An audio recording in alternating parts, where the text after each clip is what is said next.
Well, the federal government is contemplating recognising Palestinian statehood, with Australia's Foreign Minister saying a two-state solution is the only hope for peace between Israelis and Palestinians.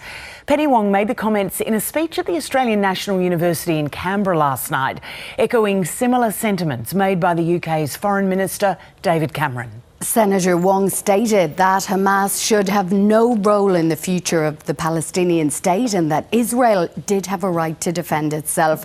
It's a major speech that signals a significant policy shift for the federal government. Let's bring in our political reporter Evelyn Manfield from Canberra. Evelyn, what does this speech mean for the government's position on Israel?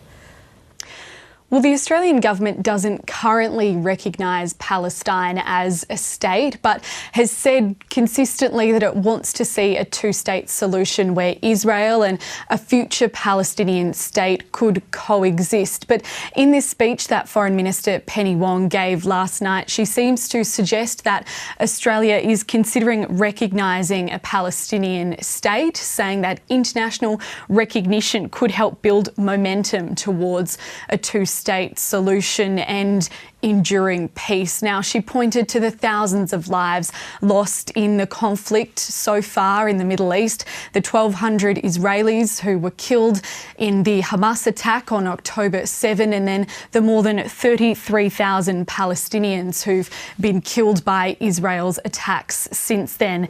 Now, she says that we need a pathway out of this endless cycle of violence, but she did also point out that there would be no role for Hamas in a future Palestinian state, and that there would need to be a reformed Palestinian Authority. And she did say too that recognising a Palestinian state would actually undermine Hamas. And when she talked about this international recognition, she did point to an example from the UK. Take a listen.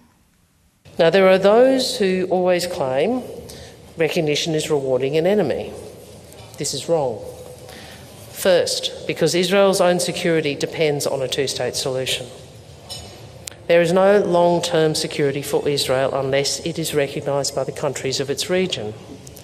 But the normalisation agenda that was being pursued before October 7 cannot proceed without progress on Palestinian statehood.